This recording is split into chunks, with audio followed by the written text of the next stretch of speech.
Welcome, everyone. Thank you for tuning in for this episode of Hanging Outside the Rooster Coop. Today, we are hanging out with Anthony Bart, who is the owner of the Bart Organization. And I'm really excited to interview Anthony today because he's going to answer some questions that so many of you have about marketing for your business and digital marketing. So thanks for joining us today. Thanks for having me.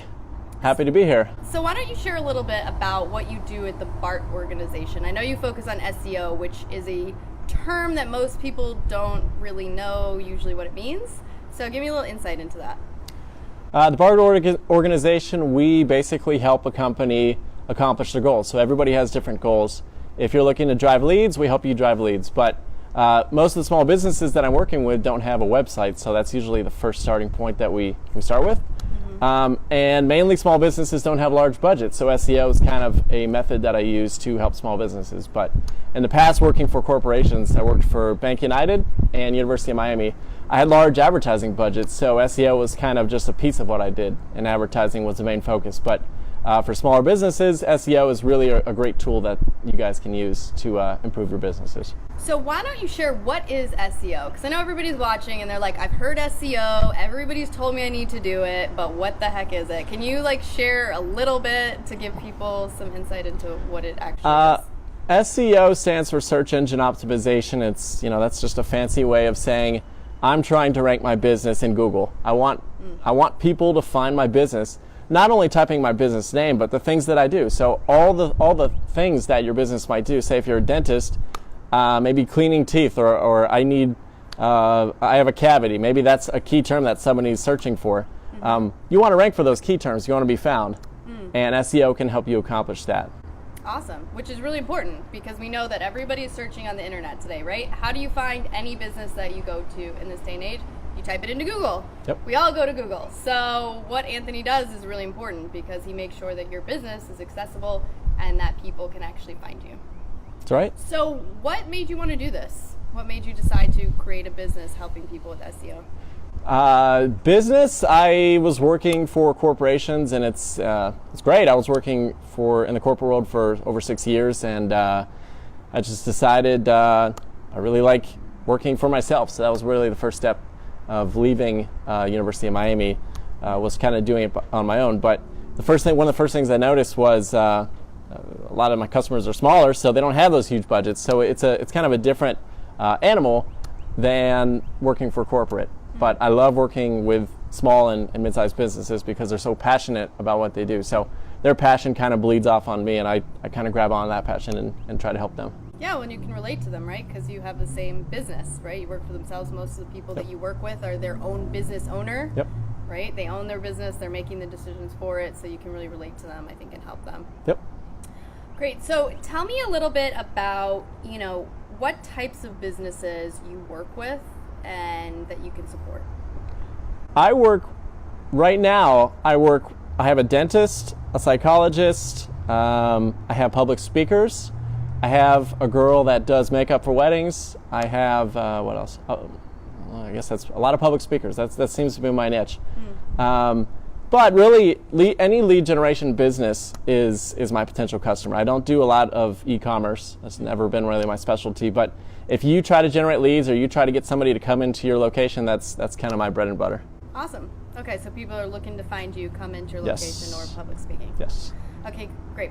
So one thing that we actually did today, which is really exciting, is we have some questions that people submitted who are all business owners to ask Anthony today because we wanted to make sure that you all got your questions answered. So I'm going to go through some of them and ask you what's going on. So we have a question from another rooster, Carolina Minkowski from Serene Soul Studio. Shout out to Carolina.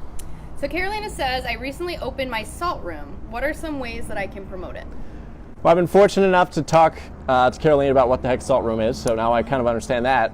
That's usually the first process with a new business, because I work with so many different industries, is, okay, what do you do? I need to really fully understand what you do. So the Salt Room, it's, I didn't know what that was, so I'm assuming a lot of people don't know what that is. Really, that's first, my step is understanding what they do, but then one strategy you can do is finding keywords that actually people are searching for. So one of the main keywords I did find for that was salt room therapy. A lot of people are searching for it. And the great thing about that keyword is that local results also show up for that keyword. So it's not only a broad keyword, but also local at the same time. So if you optimize for that keyword, and we talk a little bit more about what optimization means, people will find your business, and not just by typing in your business name, but by typing in, what was that keyword I just said? Salt room therapy. Salt room therapy. They'll find your business.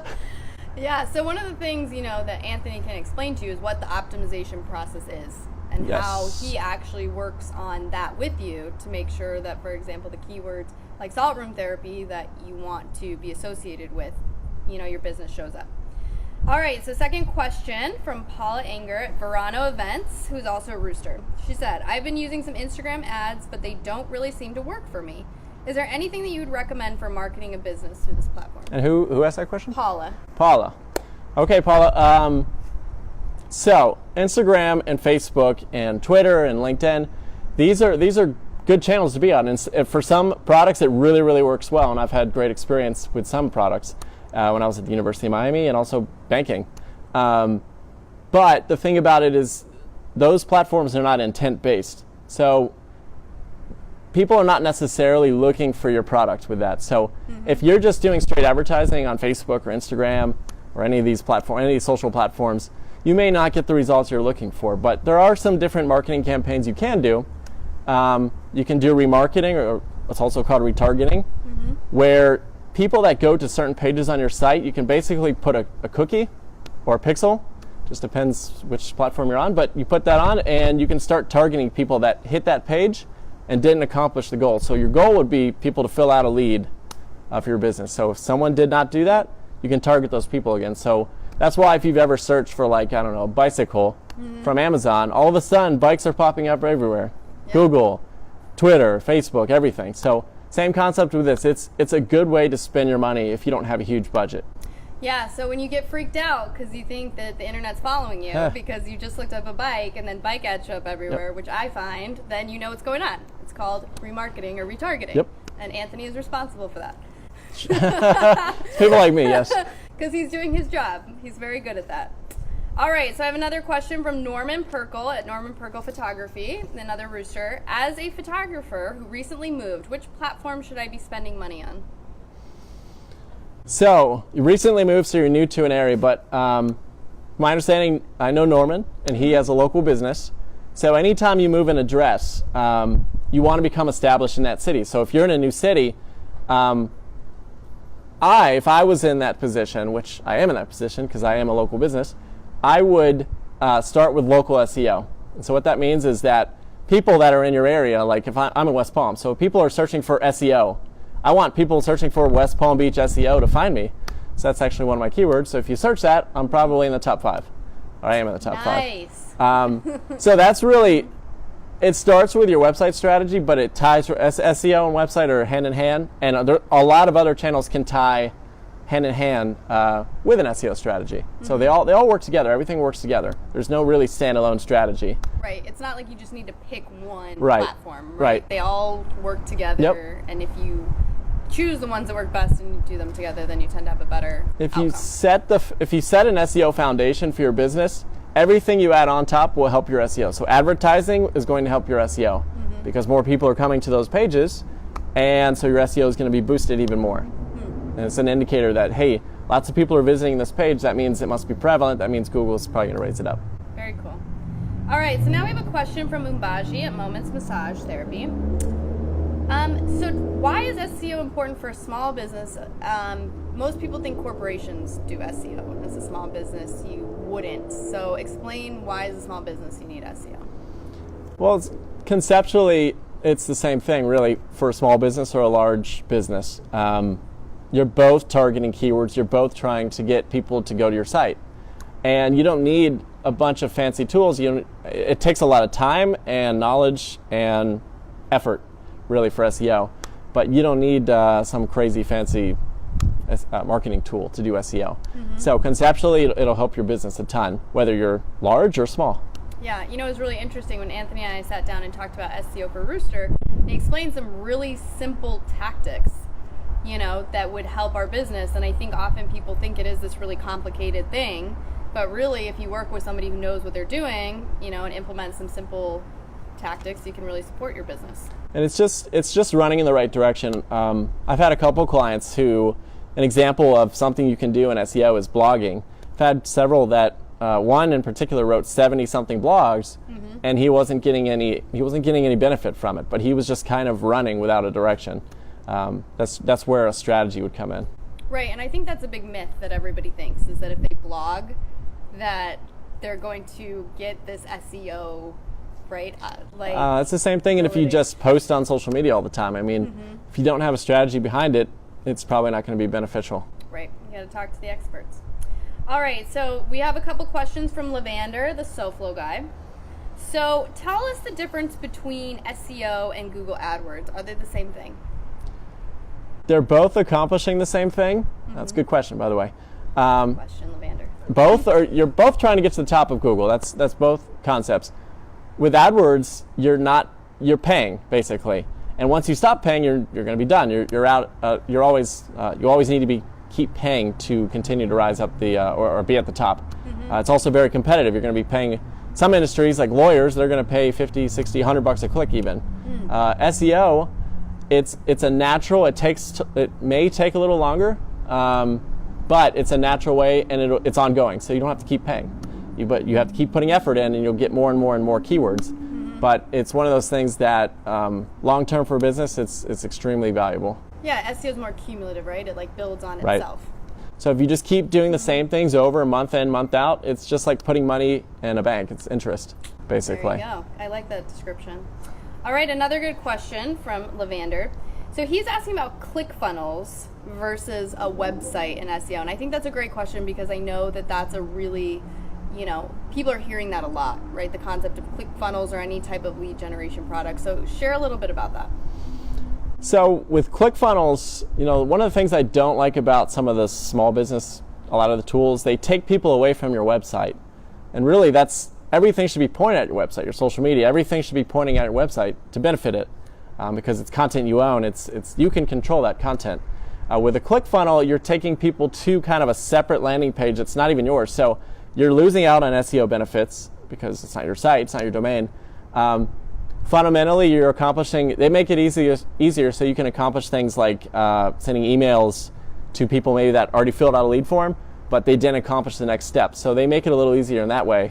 But there are professional tools out there, and I don't know any off the top of my head, but you can connect them to your actual domain, and that's what big corporations do. So you're getting all the benefits between the SEO and all the tools that come with a ClickFunnel, but it's on your domain. So that's kind of the balance between the two, maybe. Right, so everything should be going towards your website. Right. All right, and so the last and final question. How long should I wait to see results? I think that's really important, right? Because often people go into marketing campaigns, no matter what it is, whether it's SEO or something else, and I think knowing the expectation of how long it takes is really important, because a lot of these are long-term strategies. It's a great question. SEO, I always tell people just 6 months. 6 months, it's one of those things that takes time to be, number one, takes time to be indexed, takes time to create content, and it's one of those cumulative things. Same with advertising, actually. People think advertising is this really fast process, but in my experience, for example, when I started at UM, my leads were costing like an extraordinary amount, maybe like $500 a click or $500 a lead, which is terrible. But it took 6 months to a year to get that down to something very respectful, like $30 a lead. So it takes a lot of time. You kind of have to start with a broad strategy and start cutting the fat to get down to, hey, these are the keywords I need to target. These ads are working. This is the right time I should be displaying my ads. There's really a lot of factors you have to take the data. You can't just guess. It's looking at data and cutting those pieces based on data. Yeah, and I think what's really cool is if you want to work with Anthony, he can really look into data to show you what's going on with your website right now, right? Yep. So what does it look like, and how are you performing right now, and what is the strategy that can help you do better, which is really amazing. Again, we went through that, and you get to actually see what it looks like. He's not just guessing and giving you random information. You actually get to see what it looks like and how Google's indexing it. Yeah, I mean, it's a lot of people look at the visual, and I think it is important to have a great user experience, but at the same time, there has to be a strategy behind your site. You shouldn't just be putting pages up to have pages. Really, you should have a goal, like I want to target this kind of people for these kinds of products, so I'm going to build this many pages. So all of that should be going into a website strategy. And that's why corporations, when you're building a new site for a corporate or the corporate environment, you have your web designers, but you also have your marketers, and they work hand in hand. Because the web designers, they're going to make it look nice, but the marketers, they're going to come in and say, wait a minute, you guys need to do this, this, and this, because we have goals that we need to accomplish. It's all about the goals. It's all about the goals. So important. All right, Anthony, so where can people find you? People can find me on my website, Yeah. thebartorganization.com. They can find me on my Facebook, the Bart Org, Twitter. I'm on Instagram, Pinterest. You got to be on these things. All right, we'll post all the links on this video so you can connect with him directly. Yeah, but you could just go to my my Facebook or my website's fine. Awesome. Well, thank you so much for joining us and giving us some insight and some knowledge into SEO. We really appreciate it. Thank you very much for having me. All right, everyone. We'll see you next time. Thanks for tuning in.